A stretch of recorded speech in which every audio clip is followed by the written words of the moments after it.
reservoirs that Herod built to collect the winter rains. So that means that this building, at least the base of it, is about 2,000 years old. The water is not. But water makes us feel good in Israel. It's life. On the other side of this room is a rock wall that to me represents death. Huh. Why? This is the base of the Antonia fortress. And it was up this cliff that the Roman soldiers scrambled on the way to the temple. The temple was destroyed. Titus was sent to collect his part of that victory, and several decades later, Hadrian. Hadrian was told to put down the Jewish rebellions, put down their desire for independence. He did a fairly thorough job. And to celebrate that, he built these arches over our Struvian, Hadrian did. And on top of these arches, Hadrian built a victory plaza to celebrate. For hundreds of years, that left our rock down here in the dark, alone, forgotten, crying. How can a rock cry? I'll tell you. Our archaeologists who dug these tunnels know everything there is to know about them. Most of them grew up here. They can walk through, see a drip of water, and say, oh, Muhammad's kitchen. A bit further on, Ahmed's bathtub pipes are leaking again. And we go up and fix the leaky plumbing, keeping your visit as dry and safe as possible. However, this water, the archaeologists have no idea how it gets to this point, where it then drips down the face of our crying rock. Crying rock. But drip it does. Every 10 weeks, we have to siphon out part of this water. If we didn't, you would be standing in water that no one knows where it comes from. So that leaves me free to share with you a very commonly held idea in Jerusalem, that there's simply a spring under the rock, under the dome of the rock. If you walk through the aqueduct, you probably noticed the left-hand wall was wet. That water was coming through the cracks. There were layers of rock. And when the rain comes down, it gets into those layers between the rock and just runs along until it finds a nice place to come out. It's called a layer spring. The Judean hills are full of them. And that's why our explanation of a spring under the rock, under the dome of the rock, is quite possible. That could be the explanation. They've tested this water. It's not city water. Oh. Neither is it rainwater. Well, that leaves Spring water. spring water. It's become called the Tears of Jerusalem because sometimes this water goes out over the Western Wall, and that is why the Western Wall is called the Wailing Wall. Because sometimes the Western Wall cries, sometimes at very appropriate political junctures. One day there was the sound of a chisel, a hammer drill. Tennessee Poe! Blah, Tennessee Poe. Poe's Santi. And for the first time in hundreds of years, our rock heard the sound of Hebrew and felt the touch of a warm, friendly hand. For the sons had returned building these tunnels so that you, other sons, could return, visit, and touch the stones of our heritage. That's it. That's your second question. Where does that water really come from? I can tell you this. In August, I'd love to go swimming in it, but I don't really want to lose my job, so I haven't made the plunge yet. I said this water was discovered for us by Warren, and your real guide hasn't caught up with us yet. So we have time for one last story. Charles Warren was an inveterate explorer, and he discovered our aqueduct. He found it filled with water, got himself aboard, sailed through it, sailed across this pool. Now, behind you is a wall, and behind that wall is 45 more meters of pool. He sailed all the way across the pool and smelled something good to eat. So he thought he'd drop in and say hi. He was met by a bunch of very consternated and shocked nuns, for he had walked unannounced into the convent of the Sisters of Zion, who quickly came down and built this wall, so no more uninvited British gentlemen.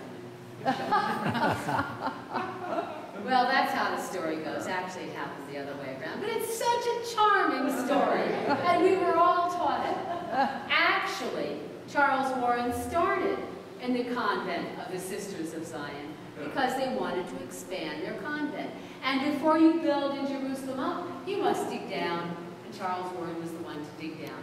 And that's when he discovered this. Huh. That's very dry and boring, isn't it? Oh, well, what are you going to do?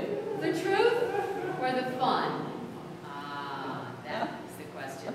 Any questions I might be able to answer? How do they name that big rock? We don't know. I told you. You have to figure it out. It's your puzzle. Listen, because after living here for 20 years, my other profession is science, nursing, maternity nursing. So I was raised on evolution and science, and if you can see it, you can believe it, and all those sorts of things. And we moved to Jerusalem, and I asked a friend, well, how are we going to survive here? It's a rather expensive city to move into. And we were coming from a very simple background, shall we say. And she said, my banker is Nisim. Now Nisim in Hebrew means miracles. Nisim is also a man's name. So she was basically saying, don't worry, just keep the faith, hang in there, and go for it. So after 20-some years of doing that, it's obvious to me how the rock got there. But before we leave, I bless you with shalom. Shalom. You've been a lovely group. Years.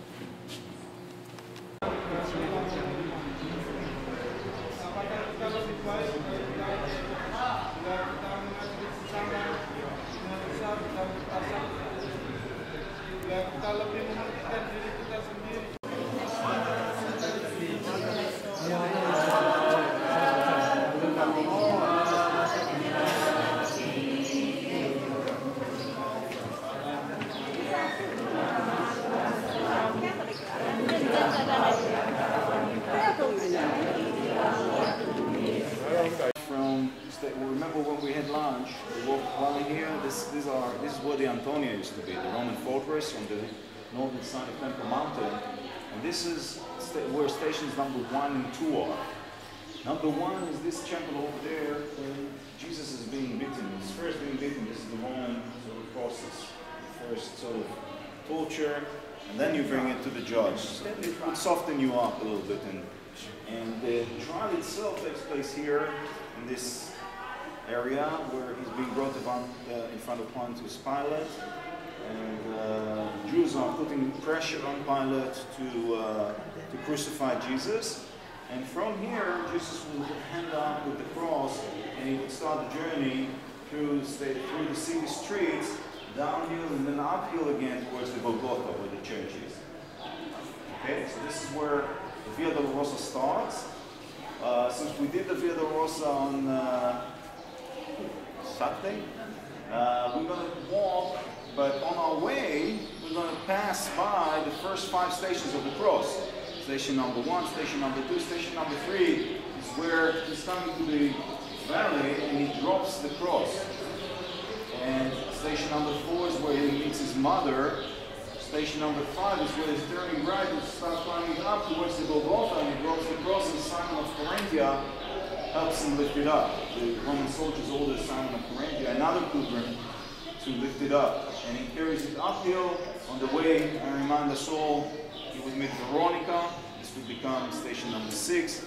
Station number 7, he would step out of the city walls. And station number 8 are the daughters of Jerusalem. Remember this? The mourning, professional mourners. And then he would come to the church. Of course, there was no church back then.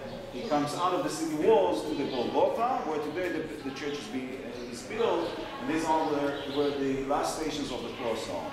Where the Roman soldiers divided his clothes between them, where he's being nailed to the cross. This is the Catholic chapel there. Remember all this? Yes. His mother, in between the Catholic and the Orthodox.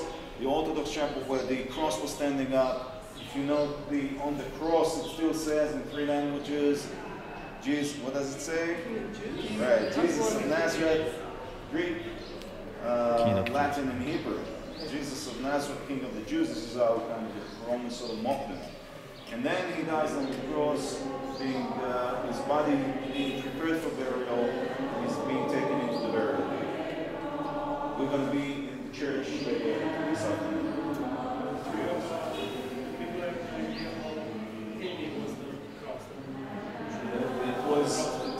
was not this thing that they are doing today. We're talking about something that is the cross, by the way, is believed to be found by Hellenic. Hellenic is believed to found the original, the actual cross that somehow survived for 300 years, and it was in the church for about 300 years until a Persian invasion where they took away the cross. The Byzantine Empire is bringing the cross back to Jerusalem. And this is why they're building the Golden Gate. Who asked about Golden? These are gates to the Temple Mountain that are facing the east, and they were built in the Byzantine era when they brought in a very big ceremony the cross back to Jerusalem. The Muslims, after they kicked out the Crusaders, the Byzantine blocked the gate. It's been blocked ever since. And Jewish tradition is that when the Messiah comes, we said he would come from Mount Olive, he would step towards Jerusalem and the doors of the blocked gate would open there, and he would walk the Temple Mountain through there. So back to the cross, they're bringing it back to Jerusalem at the 7th century. It's back in the church, but then only a couple decades later, a bit more, the Arabs, the Muslims, are capturing the country, and the cross is lost. But if you go around Europe and you see all these relics of the cross, you can build a city.